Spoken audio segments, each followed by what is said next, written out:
Hello guys, no? So magandang araw sa inyo lahat. Ayan. So kumusta na po kayo, no? Ayan, sana ay mga nasa mabuti ho tayong mga kalagayan, guys, ha. So guys, this is Laking Dabao once again, and everyone, welcome back to my channel.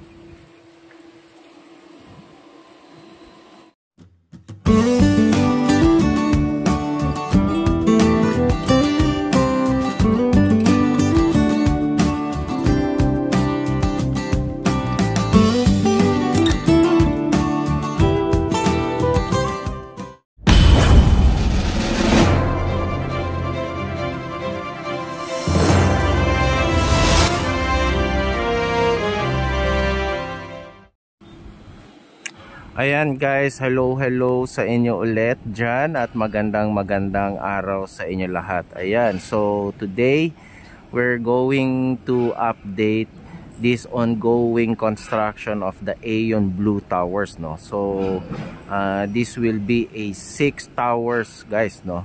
So 5 dyan ay magiging high rise at isa dyan ay ang parang mid rise building. So ito ho yung kanyang perspective.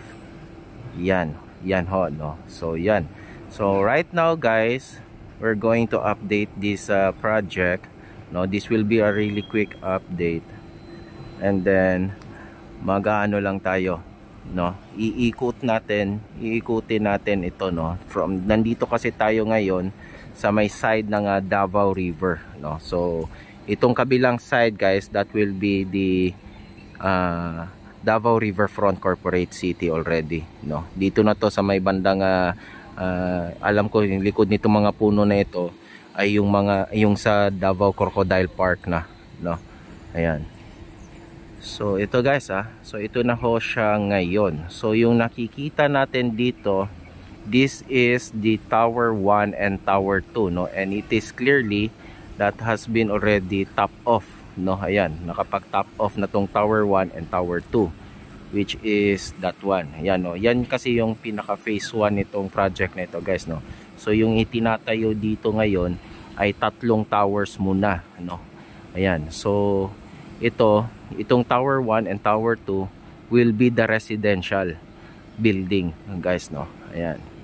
So ito ho, makikita natin dito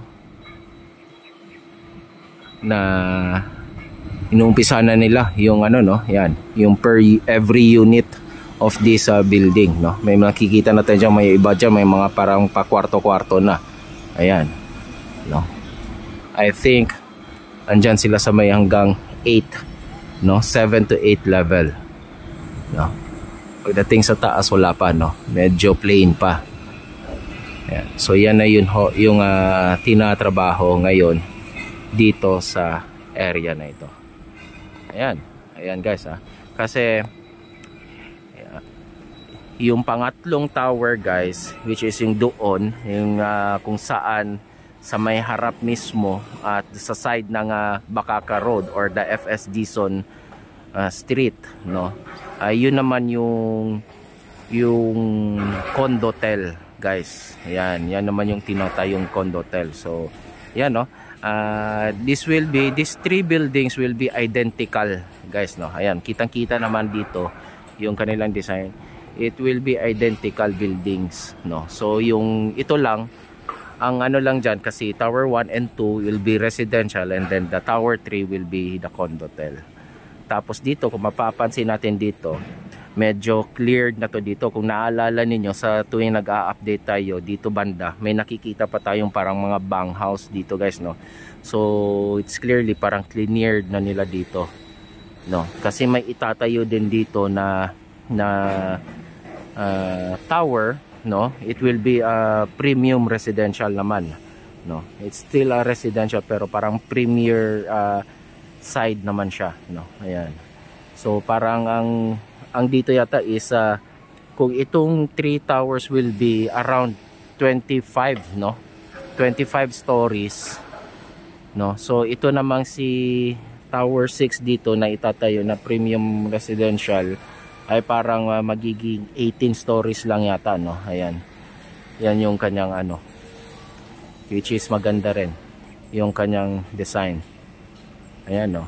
So ito yung latest na nagaganap dito, guys. Ayan.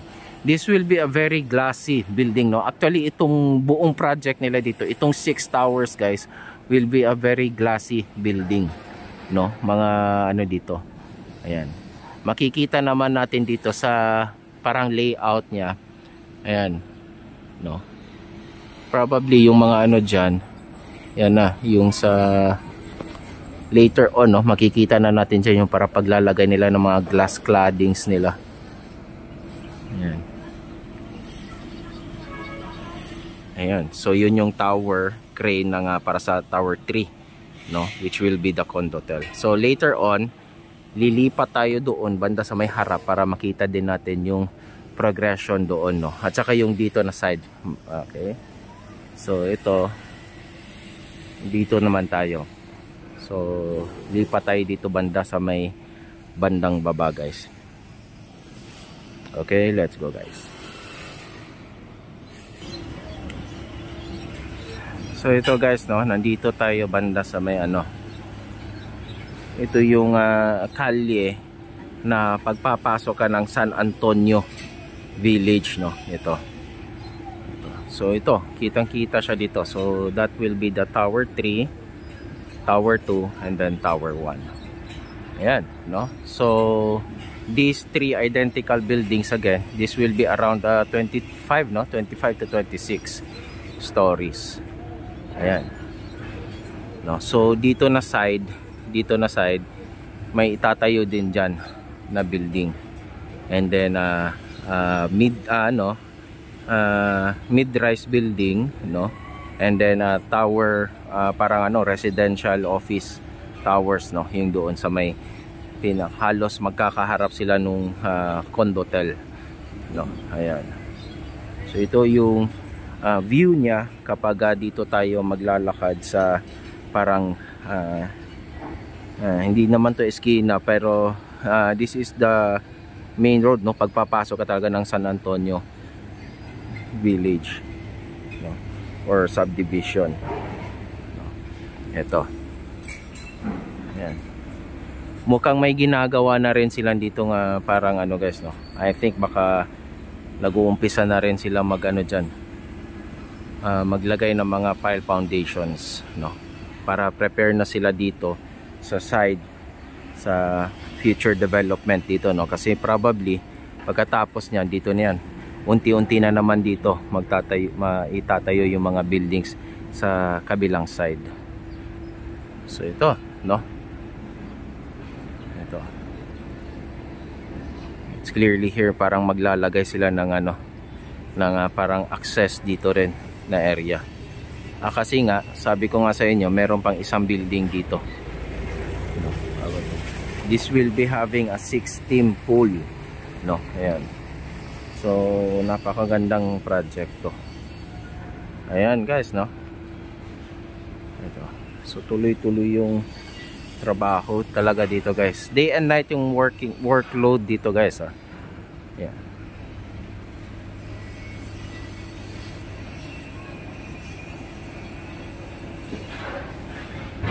So ngayon, lipat tayo doon mismo sa FS Dizon Street, no, or much known as the Bacaca Road, no, para makita natin yung progress dito na side. Okay, let's go, guys.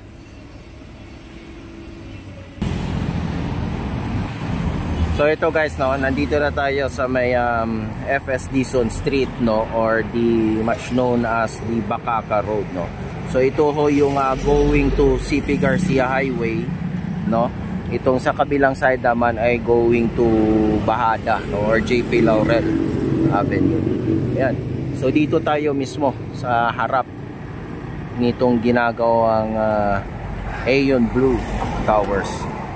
So soon, guys, itong dito na area may itatayo dito na residential office, no, tower around, I think, no, it will be around 20, no, 20 story or 22 story building. Ayan. So it's clearly there, no? Makikita natin dito mga heavy equipment nandito na sila na side na I think they're starting to do some groundworks already there. Ayan, no? So makikita natin dyan. So yan yung position, no? It could be probably yung itatayo muna nila. That could be the Tower 6 or yung kanilang parang pinaka clubhouse, no, or yung parang sa leisure na ano nila, nakalimutan ko yung ano niyan. Basta yan no, yan parang mid-rise building na yan, no. Probably baka yan ang isunod nila, no. Later on na lang tong dito sa may probably itong office, residential office or yung Tower 6 mismo, no, yung doon sa pinakalikod kung saan tayo nanggaling. Dito kasi tayo pumasok kanina, guys, no, doon tayo sa pinakalikod. Ito yung San Antonio subdivision, no. Ayan, ito, guys, no. So ito po siya ngayon.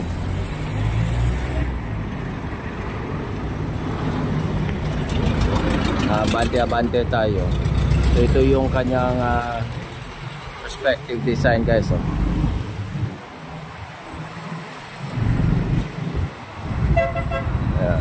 So ito yung unang tinatayo nila. Yan, guys.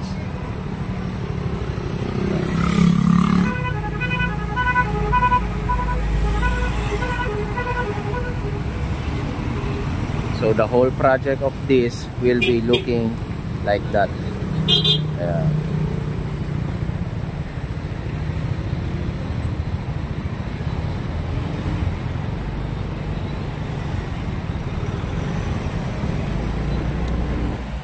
This will change the landscape of this Bacaca Road talaga, guys, no?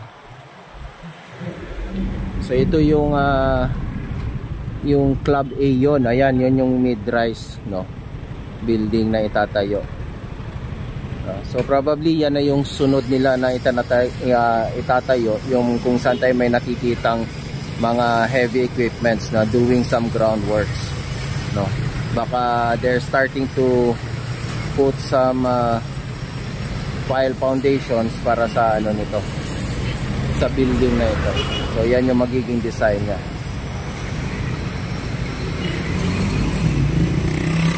Yan. Club A yun pala. Yan. Yan, mga it will having clearly dyan, no, magkakaroon ng gym, no, and some amenities of this community here na tinatayo nila.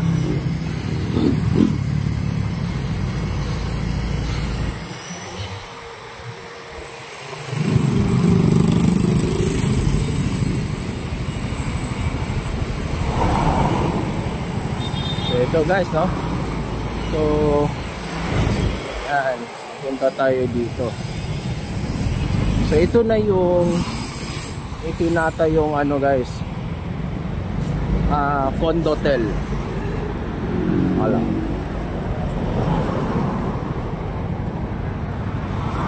Ayan. So ito na yung condotel, guys, no. So this will be the Tower 3 already. Medyo mga nasa ano na sila, no. I think they reach very ano lang sila, guys, ha. Yung kanilang hindi sila high ceiling, no. Ayan. So ito yung kanyang magiging ano ng residential, guys. Ang ganda ng kanilang ano, no? Ayan.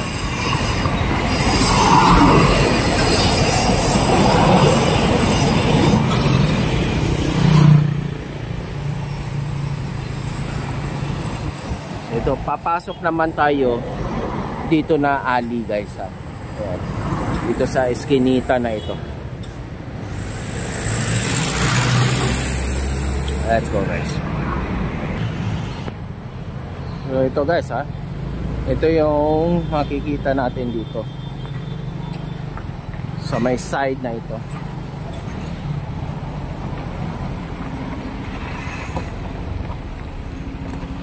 Ayan.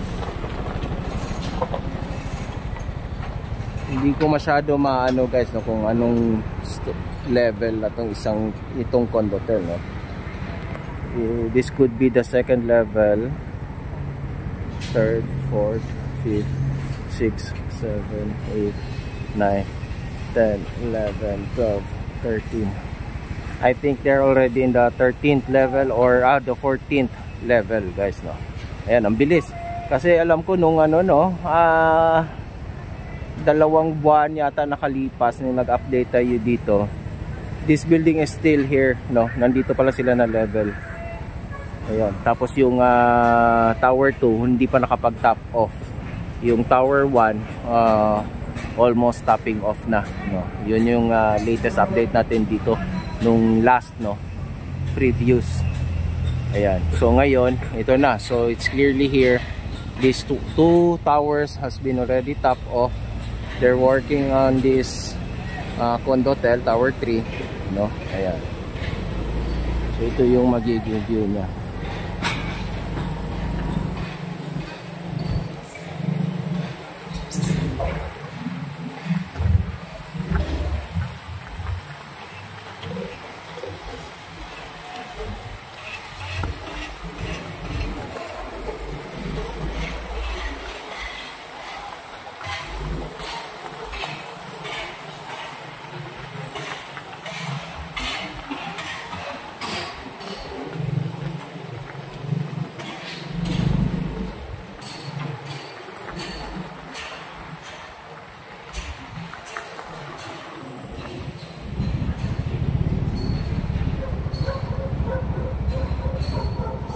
Ito, no?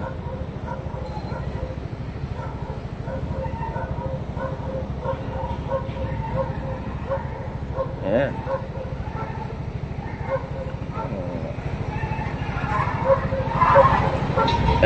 Kumakaway na ano.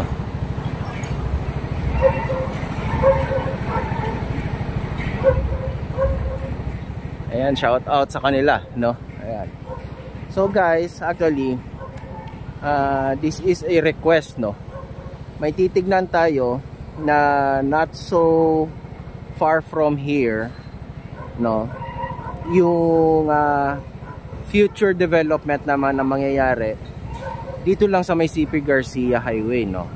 Diyan sa may yung soon to rise na mga development by the PhilInvest naman, no.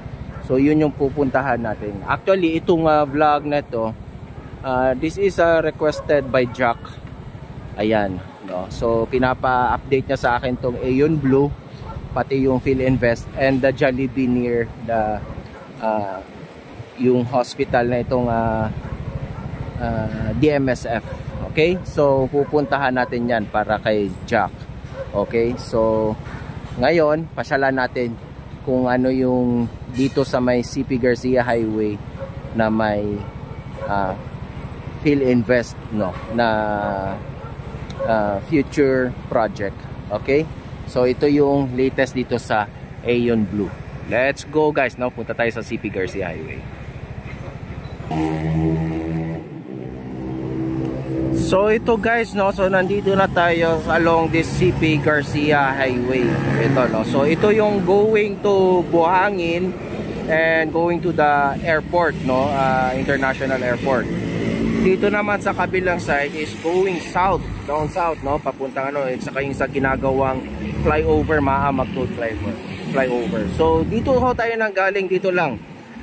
Diyan tayo lumabas, no, galing tayo doon sa Aeon Blue.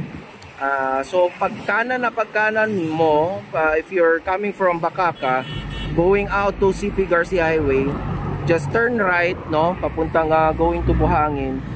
Bubungad na sa iyo ang itong ano, no, just a few meters, no, bubungad na sa iyo itong sa PhilInvest land, no, incorporation, the new development coming soon. Yan yung nakalagay, no. So actually guys,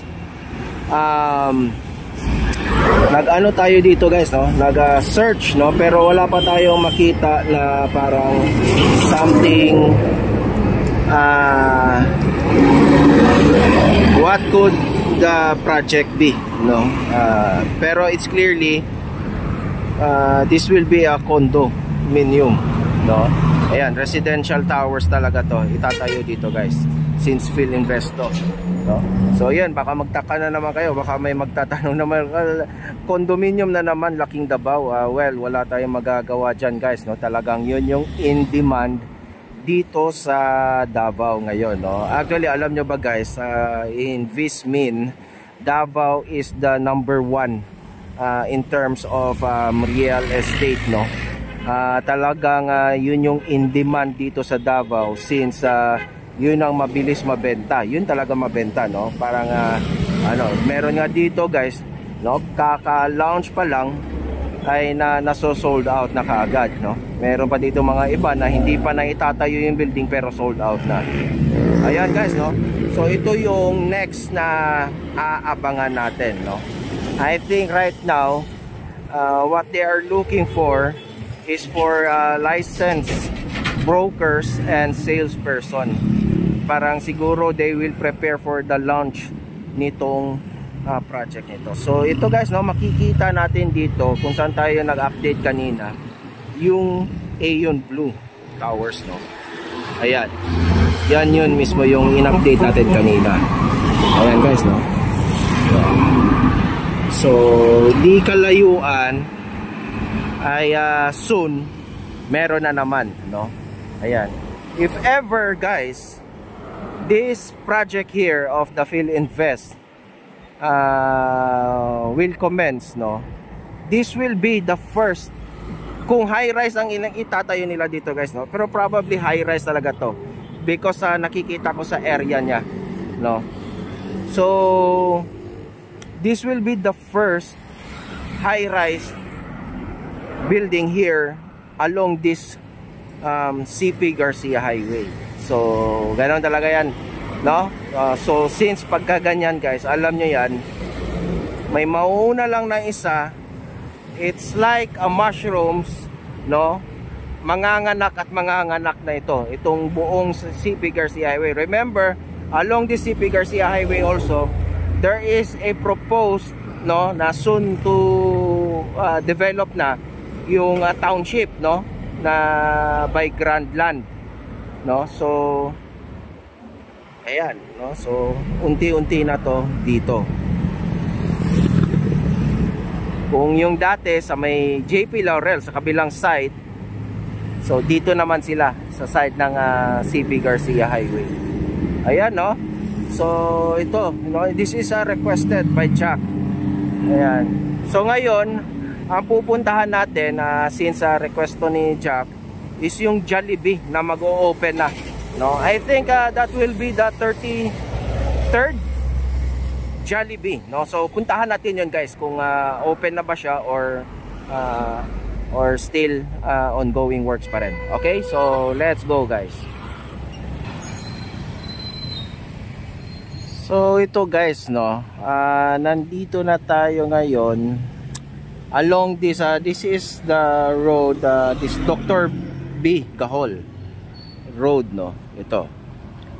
Ayan. So ang labas muna nito is Bahada, no? Victoria Plaza mismo, guys, no? Ayan. So doon tayo galing. Yung road naman yon, that is the circumferential road, no? So kung diretsuhin nyo yan, that will lead you going to the Bangkerohan Market, no? Ayan. Pagka papunta ka naman dito ay going to El Rio or Bakaka, no? Or pagka if you turn right, you will land doon banda sa may Abriza complex, no? Ayan. Kung sa pa-turn left ka, going ka pa CP Garcia Highway kung saan tayo galing. Ayan, no? So hindi din ganoon kalayo lang. Kaya sinama na natin to sa vlog since requested to ni Jack, guys, no? So it's clearly here that this Jollibee is already open, no? Parang bago lang, no? Ayan, kaka-open lang, guys, no? Ayan. So this is the Jollibee circumferential, no? Ayan. So ang ganda ng location nito since ang tabi nito, guys, is the hospital, no? and a school, no? So DMSF School Foundation, or the Davao Medical School Foundation. Ayan.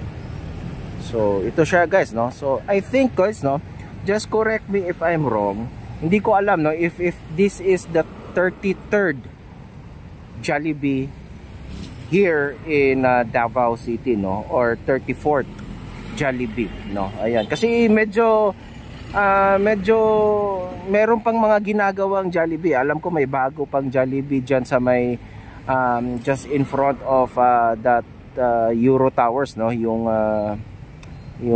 sa Vivaldi Residence, no. And then there's also a Jollibee na parang tinatayo somewhere in no, I think going downtown, no, parang meron pa isa no. Ayan. So hindi ko alam kung ito ay ika-34th, ika-33 or 34th na Jollibee, no. Halos magkasunod lang kasi ito tsaka yung bukas na dyan sa may Vivaldi, no. Ayan. So ito siya guys, so ito try natin mag-park, tapos ikutin, libutin natin tong pwesto ni Jollibee. Ayun guys, no.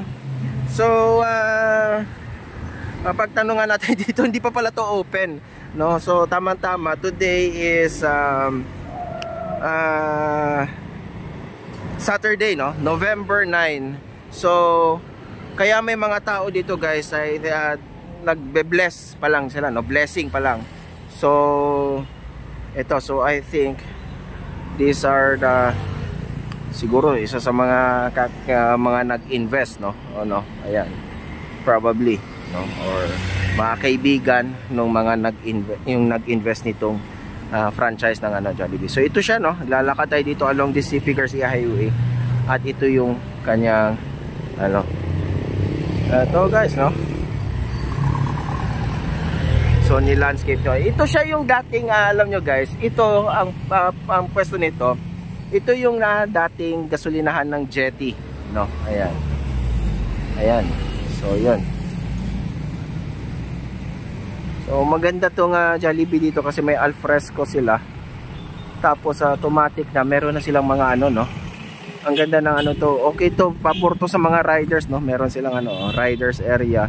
Tapos pwede makapagpahinga yung yung mga riders for the meantime habang while waiting for their orders. Ayan. Tapos meron din silang mga itinanim ng mga puno dito at soon na lalaki rin.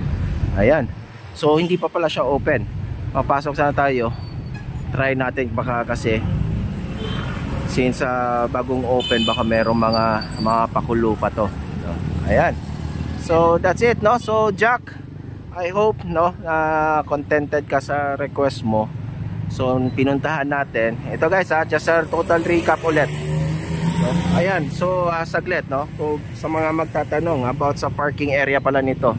Okay lang naman din, no. Merong parking area dito sa side sa may Dr. Gahol Avenue at saka meron din dito sa may circumferential, no. Ayan. Tapos meron din doon sa side na yon, actually, pero hindi ko alam, no, baka para sa hospital na side na yon. Ayan. Okay, so that's it, no. That's our update ngayon. So konting recap tayo ulit, ha. So yung una-una natin pinuntahan ay yung in-update natin is yung ginagawang Aeon Blue Towers, no. Ayan. So ayan. So 3 towers up, no. Yung tower 3 na lang inaantay para mag-top off. And then the tower 1 and 2 has already top off, no. Ayan. So sunod natin pinuntahan ay yung upcoming project ng PhilInvest, you know. Ito. So and then third one, itong Jollibee dito. Ayan.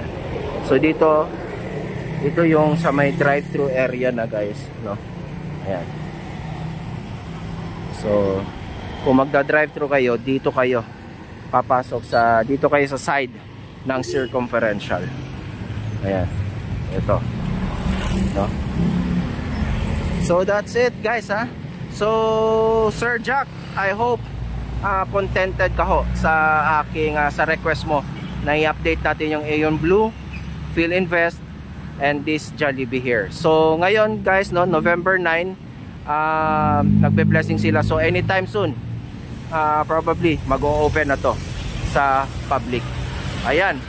So guys, that's it. Thank you so much. And please like and share this video. And sa mga hindi pa nakapag-subscribe sa akin dyan guys, please do so. Subscribe na po kayo. Hit that notification bell para ma-notify kayo every time I will upload a video patungkol sa mga development here in Metro Davao. Ayan. So guys, sa aking munting paalala sa inyo na mag-iingat tayo sa ating mga pang-araw-araw na mga ginagawa, dahil ang mga mahal natin sa buhay ay nag-aabang yan sa atin hanggang tayo ay makauwi ng matiwasan. Okay guys, thank you so much. God bless us all and adios.